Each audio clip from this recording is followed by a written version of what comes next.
Hello, everyone. Hello. We are back, baby. Yes, we are. Back off the big birthday weekend. Yes, guys. I am now 24. Yeah. You're listening to two 24-year-olds. Yeah. Very mature. That changes the game. Very wise. The wisdom's going to be 10 out of 10. Yes. Did you Anyway, enjoy your guys, birthday weekend? I had the best birthday weekend. It was brilliant.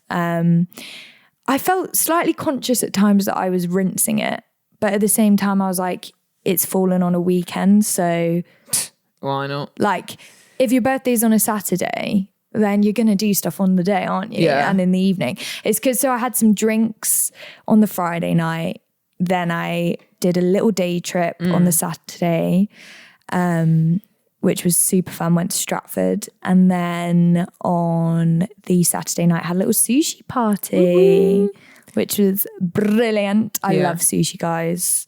Actually very easy as well to make on your own. Very easy. I was thinking whilst we were doing it, I'm going to start doing it more. But then I was like, if you did it too much, it does take the novelty away. Yeah, it's very true. But it's kind of just become a birthday tradition now for you. I was saying, guys, like, I don't know what it is about sushi, but when I have it, I genuinely, and I'm not even being extra, I feel like I'm transported to like a new just thing in my head where like I can't describe how much I love it. I mean, it must just be an endorphin rush. Like, it must just be like my taste buds are overwhelmed. Serotonin's through the roof. Yeah, but like it makes me so happy. It's the only food that What do you does think it is? Like, I distinctly remember on my 21st. Do you think it's the saltiness? I don't know. My mum brought me some fresh sushi from Waitrose, and I just remember eating it and being like, it must, the only way I can describe it is like hormones. Like, oh wow, it was like a I'm sounding weird now. Yeah. It was like a massive endorphin rush. I love it. But do you not have a food like that? Come on, a lasagna. Yeah, I mean, I think for me it's just food, full stop. No, when you're eating a Marmite bagel, you're not having no. transportation to another universe. I wouldn't say anything's taking me that far. Oh, I think you're very, I would say that you're very like, even, I don't know, like your personality is quite like, if you like something you really like, do you know what I mean? Like, it's quite like, do you know what I mean though? Yeah. In terms of. No, I can just, if I appreciate something, I really appreciate it. Yeah. Yeah. But I think I'm just, I mean, I love food, but I wouldn't say you do love food. Like, as in like, so I feel like you care more about the everyday food. Yeah. So something Soph will do is like think ahead to the meal, like what is it? Or like you've said before, you get excited, like you want to know what the food is that you're going to eat. Yeah, but I do think that we've also got quite different tastes. Yeah, we do. Like I flipping love cake. You don't really like cake though, do you? No, but even like savoury foods, I love like fish and I know you like fish as well, but like you're not going to be choosing fish if you had a choice. You'd be choosing like pizza maybe, or like pasta, yeah. Italian. I'm an Italian queen. Yeah. But anyways, guys, if anyone else out there relates to having one food that just sends them somewhere else, do let me know. Yeah. It's not just me, right? Yeah. It's not just you. It's not just you. But yeah, overall, it was a beautiful birthday weekend. Did you enjoy it? Thoroughly enjoyed it. Love a birthday. Love anyone's birthday. But I was saying to you, wasn't I, on like the morning of your birthday, I think when it's like a close friend's birthday, it almost feels like it's your birthday. I think because you're Soph's going around the birthday drinks like, thank you so much for coming. Honestly, guys, you didn't have to. Like, I do expect a card and present. No, but I think because you're just so involved and it's like in your thoughts. I guess some people, if you're not that close to them, it's like, oh yeah, it's their birthday, drinks tonight, rock up. But obviously with someone like you, it's like in the week you're getting bits to pull it together and like thinking about it. Not gonna lie, there was one really embarrassing moment. Go on, do share. The Jaeger bomb. I mean, it wasn't that embarrassing. Yes, it was. No, it wasn't. I can't watch the video. I used to love a Jaeger bomb back in the day. Yeah. One of my friends at my birthday, shout out Ifa, decided to get me a Jaeger bomb. I've not done a Jaeger bomb in a while. And in the moment, my brain just malfunctioned. And I don't know if anyone else finds this, but I was just scared that the little pot inside it was going to fall on my face. Do you know what I mean? No, Do you know what I mean? I thought you meant you were just embarrassed that you did a Jaeger bomb. No, it was how I did it. Well, yeah, but you weren't listening, spat it over my face to anyone. Everyone was like, just drink it. I know, but in the moment, I was scared that little pot was going to fall out. What she means is, you know, you have a Jaeger bomb and there's like a cup in a cup. Yeah, the Jaeger's in the cup. And then you've got the Red Bull. Yeah. So everyone put me in the middle of a circle, like chanting, filming. Josh was showing me this video. It's so embarrassing. It's dripping off my nose. I basically went to do it, burst out laughing and spat it over my face, then crept into a little corner and just did it. And I can confirm the little pot didn't fall on my face. Private Jaeger bomb. Private Jaeger bomb to the side. But, you know, guys, it was just full of iconic antics like that. Pretty wild. Me doing a Jaeger bomb in the corner. Me doing one Jaeger bomb. Oh, dear. Only downside was me paying £10 for a gin and tonic. Oh, yeah. I think that's like a London price though, isn't it? We're not in London, babes. Yeah, we're not. We're in Birmingham. We expect I should be paying £10 for a gin and tonic. Okay, what's average Don't care if it's Edinburgh gin. What was an average G&T price? Or like, what would you be happy to pay? It was a double. I was expecting the card reader to say £7 maybe. Yeah, fair. Double gin and tonic. Is that too much to ask? £7 maybe? Was it a nice gin though? I mean, it was fine, but like, okay. You know, as soon as something's 10, and it's that really embarrassing / awkward thing of when someone hands you a card reader and you just see it, bearing in mind they've already made you the drink and everything in you wants to go, I'm not paying that, take it back. Like, I can't do that. I had it once where I went to Pitcher and Piano and they charged me £3.50 for a small lemonade. And I was like, I'm going to look so stingy if I turn around and go, oh, sorry. Actually. But also they can't pour the drink out. Well, no. Maybe that's a hack actually. If you just no, I'm not paying. Can I just say as well, apparently we went for a drink the other day, you know, when I had a black currant and soda. Yeah. The equivalent of a lime and soda, guys, which at most should be 38p. Apparently, no, that's Wetherspoon's price. Fine. Max £1.50. £1.50? No, £1. Okay, fine, £1. Apparently it was over £2. Well, that was like when we went to and I don't know if that was Josh trying to rinse me. That pub with Cree? Yeah. And I was like, everyone just wanted a lime and soda. It was me, you, and our friend Cree.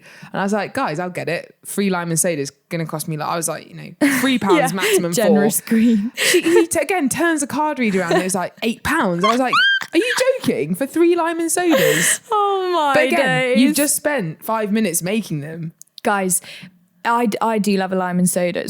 Well, I don't love it, but I do often get it. No. You don't love it. We're just too poor to afford anything else. But a new one I discovered. If I had more money, I wouldn't be drinking them. I don't know why I just said I love it.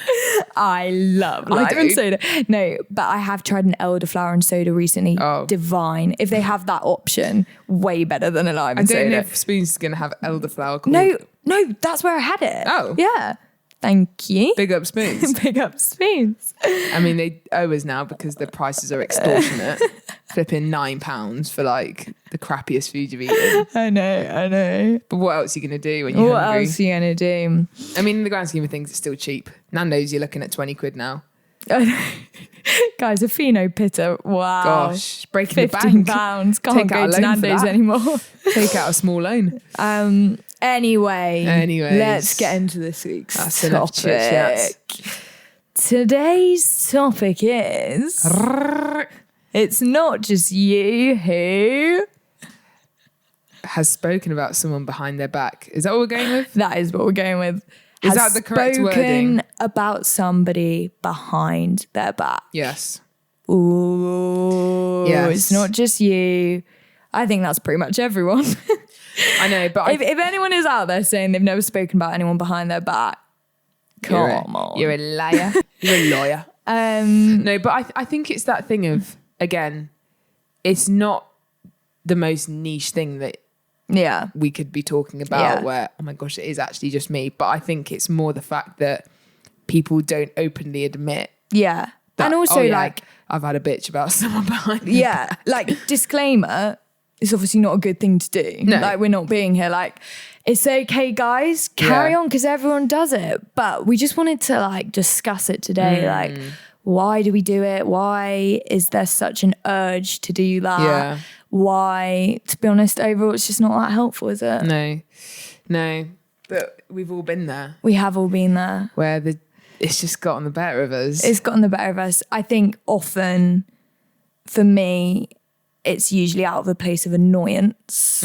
Or like, let's say, or like when I think, okay, when am I most likely to want to just have a good old chat about someone behind their back? It will be when I find them annoying, or they've done something that I think's odd, or you just want to vent, basically. Yeah.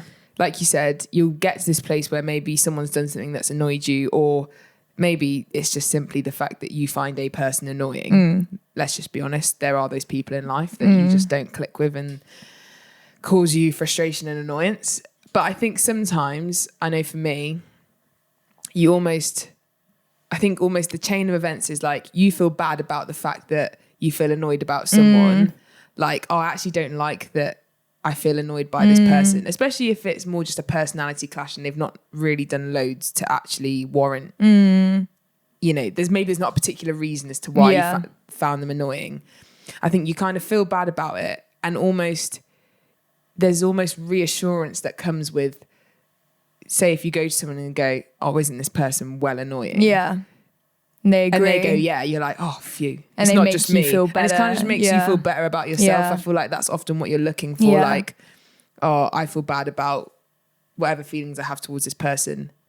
Let me just check I'm not the only one. Yeah. Do you know what I mean? Yeah. And then you almost get a big part of it sometimes. Reassured in that moment, like, oh, it's not just me. Yeah. But I would also say, I think that people also just use mutual dislike for people as a way to like connect. Yeah. And I think, so like, for example, like, let's say that you find someone super annoying and you know that your friend finds them annoying. Yeah.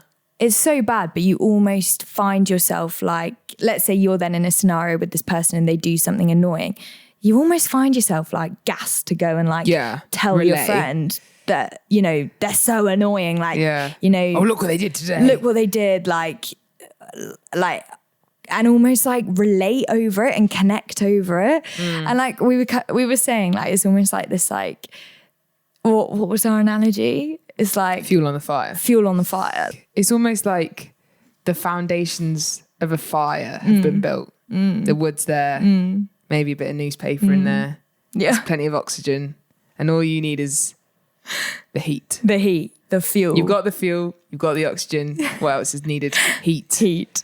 And then your friend comes in and absolutely chucks it. Chucks a bit of heat on. And I guess, I mean, we were using this analogy in the context of there's already like maybe a past history with a person, something that they've done in the past which has caused you to, oh, I'm not on the best terms with this person, or they're not in my good books. Yeah. And then instead of actually trying to maybe push through it or move away from those feelings, it's like, no, let me just tell you something else that they did that's gonna rile you up even more. And you're like, oh. And that's just so interesting, because it's like, actually, as friends, like, if you know that like something is really annoying your friend, in reality, why would you try and make them more annoying? It's not going to be helpful for them to find out something even more irritating and just get riled up again. Because like, I'm sure we've all had it where it's like, you have a big old vent, you get really annoyed and you think, oh, brilliant, that'll get it off my chest. And to some extent, okay, talking about it does. But you don't come away from that conversation feeling like uplifted or like, you know, at peace. You just feel more annoyed. Yeah. So it's like, even as friends, like, why are we encouraging like each other to get more and more annoyed? Because again, there's not a solution at the end, is there? It's like, oh, well, today they did this, and then it's like, like, cool, that's brought me a load of peace. Yeah. Wonderful. But I just think like, it's just that thing of like, as humans, we're always looking to like relate to each other. Yeah, and connect. And surely there's so many other things we could be relating to. There probably are. Do you know what I mean? Yeah. But I just remember, particularly, maybe not so much now, but particularly when I was at secondary school, like, it sounds so bad, but like being in situations where I'd be with like maybe one of the friend and we'd be, talking about someone else who had annoyed us or that we like were not liking at the time. And we would literally be going round in circles. You know, when you're like, you're not even making a fresh point. You're just saying the same thing you said 20 minutes ago. It's like, oh, but don't you think though that and it's and like, do you remember when? Yeah, and it's like, yeah, I know. You're just going around in circles. Just generally like, in life, that is just so funny when you're with friends and you're all just repeating the same point about something in different ways. It's like, I think we've covered that now. Like, but literally though, I just remember like, you know, just going round and round in circles of like, oh yeah. Oh. But like, I think so many like, particularly girls out there have just got used to like essentially a culture of just talking about people where like I went to an all girls school, and even just when I think back to it, it's just like it would be literally like someone leaves the room the instant the door has shut. Like, do you know what I mean? Oh, like, but it would be over the most minor thing as well. Or text. I feel like social media makes it even worse. Like, I remember like even I was reflecting with one of my best mates from school, and we I found screenshots in our WhatsApp chat of like, you know, us talking about other people and like, or screenshotting, you know, like screenshotting to each other different messages. The stuff we were writing was just like, it wasn't like really, really savage. It was just so pointless. Like, why are you wasting energy getting that annoyed about so-and-so not lending you so-and-so? Like, it's like, nah, but it's just out of order, yeah. But she's just so, honestly, like, I just can't stand her. She clearly needs help. Can't stand her. And then, and then it's like 2 days later, like, you're all going out, and it, like, do you know what I mean? Like, the dramaticness of the statements you would make, like, I'm never speaking to her again. Like, she didn't lend you a pen in history or something. Like. Did you see the way like Sharon looked at me from across the room? Yeah. Like, but I think that's a massive thing. They, like you say, I think often at the core of it is people just looking to connect. And I think even, I've had it before even where you're maybe establishing new friend, or like you're new in a friendship group, or you're new in a setting, and you're just clutching at anything to kind of bring a piece of like, you know, content to the conversation. And in reality, sometimes you take the kind of low road of like low blow, rather than, oh, I could say this, but actually that's probably not very fair on that person. True. It's like, nah, because then I'll have something to contribute. So I'm just going to tell this bit of information that I shouldn't really be talking about. And then it will like create a big conversation. I'll have started it all, and they'll think I'm worthwhile having around. But what I would say on that, guys, is almost like as soon as you become that person, or as soon as you know, offer that kind of information, it's then very hard to go back. Yeah. So it's like essentially as soon as you become known as someone that talks about other people, like it is hard to go back. And like obviously you can make changes where it's like you just gradually stop and a new reputation forms. But it's like, with that, I'm like, I don't know if I just think about people like listening to this who might be like in a new friendship group, and that is the pull to like get in by doing that, or just like new colleagues, or you know, you feel a bit disconnected from your friends, and the easiest way to join in is to like talk about people.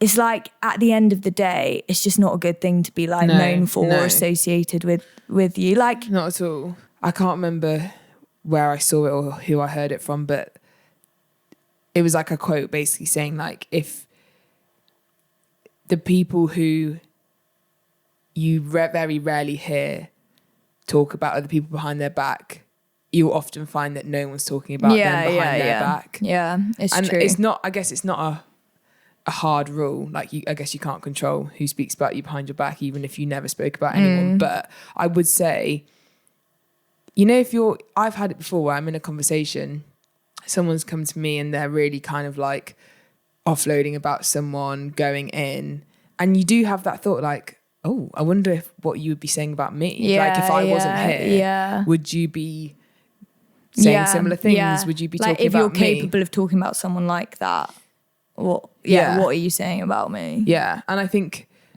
I mean, I see it where there's people that I know who are so good at not doing it, and you almost, it's like, you can't talk about them behind their back because you're like, I actually don't even have anything.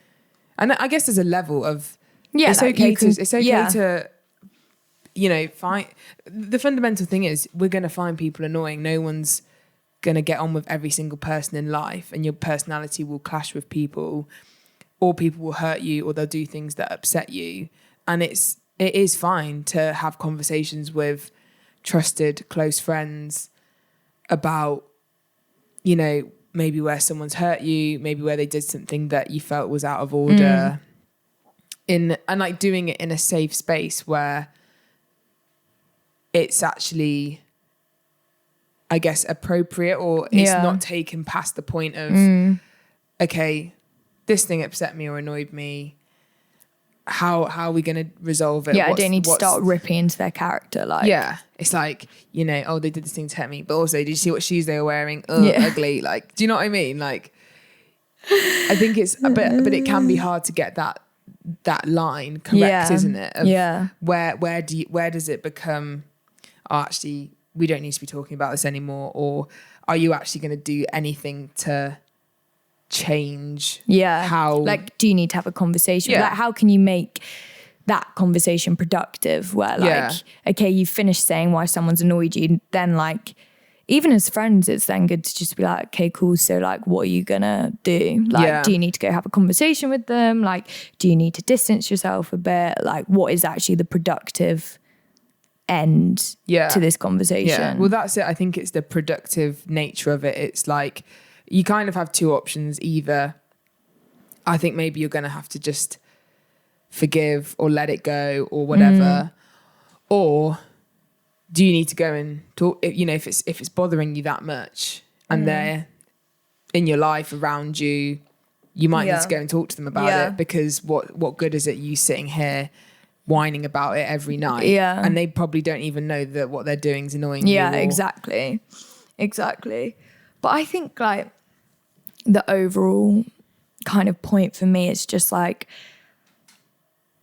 talking about people in the end doesn't make you feel good. Like, no matter who you are, no matter how much you tell yourself that it's harmless and it's just what everyone does, you just don't come away from it feeling good. So even from a very selfish perspective of, like, you know, what's in your best interest? What's in your best interest? It's not even helpful. Like, no.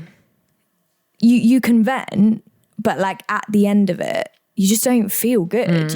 It's not resolved the situation, so it's not resolved your annoyance towards that person at all. No. Like, I think people almost are living in a false mindset that it does. I think a lot of people think, I feel better now, I've got that off my chest. That's the way I'm gonna feel better about this thing. But I genuinely, like, wholeheartedly believe it's just not. And even if it's like, let's say you're not annoyed about someone, but you're literally just like, you've not been annoyed by something someone's done, but you're just, I don't know, gossiping about them or just being mean. It's like, again, like, okay, maybe there are a few people out there in the world that, like, just really enjoy being mean and get a kick from it. But like in the same way that when you choose to, like, actually, like, be nice, or, like, it's the same thing as, like, I feel like giving a present. It's like when you give it and you, like, see someone love the present that you've given them, like, you get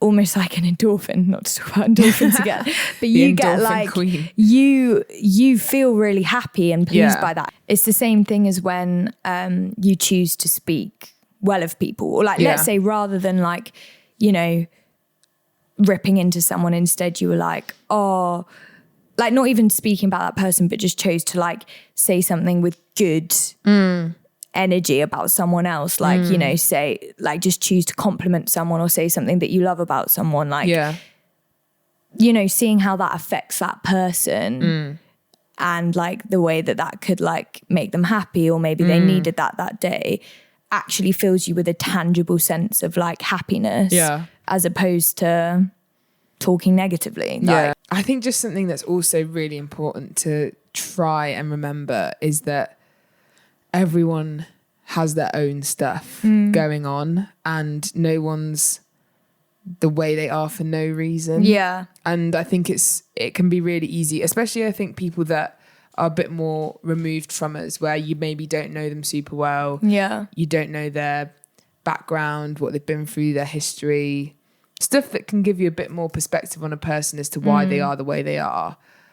I think it's so easy to jump to just digging into them and being so critical.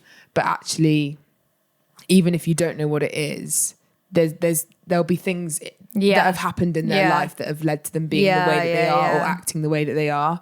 And so I think it's the more you can try and bear that in mind, keep the bigger perspective. Yeah, I think the easier it is to kind of not that's just so go true. down the route of, they're just an awful human I've being. definitely had that happen before, where I found someone so annoying and I've literally gone and said something to someone and they've been like, oh, you do know, for example, a family member's just died or something, literally to that extreme. And I'm like, I feel like no, I didn't. Haha. And obviously it's not to say that, people's circumstances justify them being rude, but it is just the bigger picture, the bigger perspective of thinking in that moment, okay, there probably is a reason that you're acting like that and that doesn't justify it. But if I can try and have more understanding, that's going to help me to stay more calm rather than Yeah. And I also think really simply, it's treat people how you'd want to be treated. Yeah. Would you want people to be speaking about you behind your back? No. They're also human being are they a with true feelings. friend if they're speaking about you behind their back, behind your back that negatively? Yeah. That's also what you've got to think. If you're here listening to this and you're really stressing about a certain friend speaking about you behind their back, you've also got to ask yourself the question, have they done something that has made you lose trust in them? Or is there and maybe they haven't, but if they have, it's are they a true friend? Are they someone that you want, in your life? Does that make sense? Yeah, if someone's talking about you behind your back. Yeah. Where it's because, there might be certain friends in your life you stress more about them speaking about you, or you wonder if they do go and talk about you. And it's do you want people in your life like that? Yeah, you or should. Do you want friends that you trust? Yeah, I think that's a pretty kind of good indicator as to, is someone being a good friend to you if you're worried that they might be saying things behind your back? Because you should feel confident that your friends and secure enough. wouldn't do that. Your friends should make you feel secure that they're not going and sharing stuff that you're sharing in private, or saying that, oh, they did this and it was so weird, or whatever it is. You should feel totally comfortable and confident that they wouldn't do that. Yeah, exactly. So I think that's also worth bearing in mind, But yeah, so I mean, I guess the whole premise of this episode has been, it's not just you that does it, because we do it, have done it in the past, but how can we not do it? Yeah. And also just, I think, remembering even though it's literally the thing you want to do most in that moment, just trying to think a bit with a wider perspective, and also just in reality, this isn't going to make me feel good. Yeah. And it's not going to make that person feel good, and it's not going to make your friends actually think well of you. Yeah. So all in all, let's just not do it, guys. There we go. I mean, it's easier said than done, let's be honest. And it can be a blurred line as to how far is too far. Yeah. And there are also those moments where it's okay to talk with a trusted friend, but within that, being mindful of what you're saying and how you're saying it. But yeah, food for thought, guys. Still a journey we're on, but we're on it together now. We're trying our best. Because it's not just you. It's us. You. Soldier Boy. Maybe that could be new intro. Not gonna lie, guys, I feel like today we've had quite tired brains. Brain fog. So this has all just felt quite... Sometimes I feel like I'm speaking really monotone as well. Yeah, guys, don't talk about people. Cool. Maybe we should work on our enunciation and our pitch and our cadence. tone. We'll be back. Yeah. Speaking what is cadence? It's the rhythm that you're speaking in, I think. The rhythm of your tone and your voice. The rhythm of your tone on the Soap and Rich podcast. Tone, right, cadence, enunciation, okay, pronunciation, and endorphins. Endorphins. And on that note, we'll see you next time. Bye, guys. Bye. Big love.